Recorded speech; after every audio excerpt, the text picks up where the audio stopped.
lecture, we are going to discuss about classification of elements and periodicity in properties. So first, we see why do we need to classify elements. हम लोग elements को classify क्यों करते हैं? Elements को ease of study के लिए हम लोग ने क्या किया हुआ है, क्लासिफाई करके रखा हुआ है, अलग अलग ग्रुप्स में डिवाइड करके रखा हुआ है और उनकी प्रॉपर्टी के अकॉर्डिंग उनको उसी ग्रुप में रखा हुआ है and that is known as classification of element, जिसके अंदर हम लोग क्या कर सकते हैं, हर एक एलिमेंट के बारे में जान सकते हैं इजीली, हर एक एलिमेंट की केमिस्ट्री हम लोग आसानी से स्टडी कर सकते हैं. And then periodicity means, periodicity का जो मतलब होता है उसका मतलब होता है रिपीटेशन. प्रॉपर्टीज में क्या होता जाता है, कंटिन्यूअसली रिपीटेशन होता जाता है. So this repetition in properties are known as periodicity. जैसे कि अगर हम लोग डेज की बात करें तो 7 डेज होते हैं. अब इन 7 डेज में जो संडे होगा, संडे के 6 डेज बाद फिर वापस से संडे आएगा, फिर 6 डेज बाद वापस संडे आएगा. तो इसका मतलब क्या होता है, कुछ टाइम इंटरवल के बाद जो प्रॉपर्टी है, सेम टाइप की जो प्रॉपर्टी है वो रिपीट होते जाती है and this repetition in properties are known as periodicity. And then we see genesis of periodic classification. So first is Dobereiner's triad. Dobereiner was a German chemist and he arranged group of 3 elements are known as triads. Triads मतलब क्या होगा, group of 3 elements. तो उन्होंने क्या किया था कि increasing atomic masses के बेसिस पर इन एलिमेंट्स को अरेंज किया था. The elements were arranged in order of increasing atomic masses, increasing atomic masses.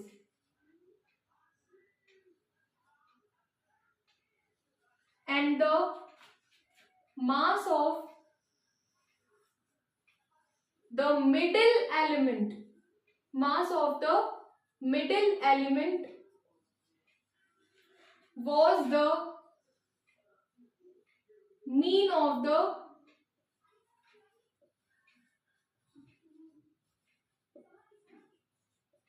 first and third element. तो जो डोबेरेनर थे उन्होंने क्या किया था, सिमिलर प्रॉपर्टीज के बेसिस पर 3 एलिमेंट का सेट बनाया हुआ था. फिर उसमें क्या था कि जो फर्स्ट और थर्ड एलिमेंट का जब हम लोग मीन निकालते थे तो उसका जो मीन था वो बिल्कुल मिडिल वाले एलिमेंट के मास के इक्वल आ रहा था and that is known as Dobereiner's triad. For example lithium, sodium and potassium.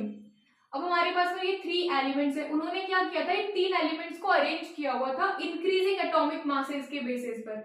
जो लिथियम का मास होता है वो 7 होता है, सोडियम का mass we know it is 23 and जो पोटेशियम का मास होता है इट इज 39. तो उन्होंने ये ऑब्जर्व किया कि जब फर्स्ट और थर्ड एलिमेंट का उन्होंने जब मास मीन निकाला, जब फर्स्ट और third mass of first element is 7 and the mass of third element is 39 and जब हम इसका मीन निकालेंगे तो ये कितना हो जाएगा, 46 अपॉन 2.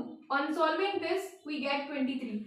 तो जो फर्स्ट और थर्ड का मीन आया है वो कितना आया है, 23, which is exactly equal to the mass of the middle element. जितना मिडिल एलिमेंट का मास होता है उतना ही जो मीन आया है फर्स्ट और थर्ड एलिमेंट का मीन निकाल के वो इक्वल आएगा. So this was the Dobereiner's triad. इस तरह से उन्होंने और कुछ ट्राइड्स भी बनाए थे, जैसे कि कैल्शियम, स्ट्रोंशियम एंड बेरियम के लिए. This was his second triad and the third triad was chlorine, bromine and iodine, ये 3 ट्राइड उन्होंने बनाए हुए थे। एक तो फर्स्ट ट्राइड ये था लिथियम, सोडियम एंड पोटेशियम। तो इनकी जो प्रॉपर्टीज होती है, इनकी बिल्कुल सिमिलर प्रॉपर्टीज होती है और सिमिलर केमिकल प्रॉपर्टीज के बेसिस पर ही उन्होंने इन्हें क्या किया हुआ था, अरेंज किया हुआ था। जैसे कि फर्स्ट प्रॉपर्टी इनकी ये है कि ये जो सारे लिथियम, सोडियम एंड पोटेशियम है, दे ऑल आर मेटल्स, ये सब मेटल्स है। Second similar property is they all show oxidation state +1, ये सब अपना ऑक्सीडेशन स्टेट कितना शो करते हैं, +1 शो करते हैं। मतलब कि जब इन्हें आयनिक बॉन्ड बनाना होगा, बॉन्डिंग के लिए हमेशा अपना कितना इलेक्ट्रॉन डोनेट करते हैं, 1 इलेक्ट्रॉन डोनेट करते हैं। और जब कभी भी ये मेटल्स जैसे कि सोडियम जब कभी भी वाटर के साथ में रिएक्शन करेगा तो ये एल्कली का फॉर्मेशन करता है, वाटर सॉल्युबल बेस बनाता है, लाइक NaOH। तो इस तरह से इन तीनों की प्रॉपर्टी बिल्कुल सिमिलर थी और सिमिलर प्रॉपर्टी वाले एलिमेंट्स को उन्होंने इंक्रीजिंग एटॉमिक मासेस के बेसिस पे अरेंज किया हुआ था।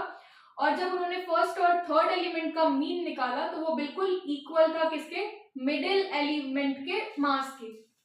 And this is Dobereiner's triad. But इस पे लिमिटेशन ये आ गया कि उन्हीं के समय में जो एलिमेंट्स नोन थे उनके लिए उनको उन एलिमेंट्स को वो इन ट्राइड के अकॉर्डिंग अरेंज नहीं कर पाए। ये जो ट्राइड था वो सिर्फ कुछ फ्यू एलिमेंट्स के लिए ही एप्लीकेबल था। It was the limitation of Dobereiner's tried.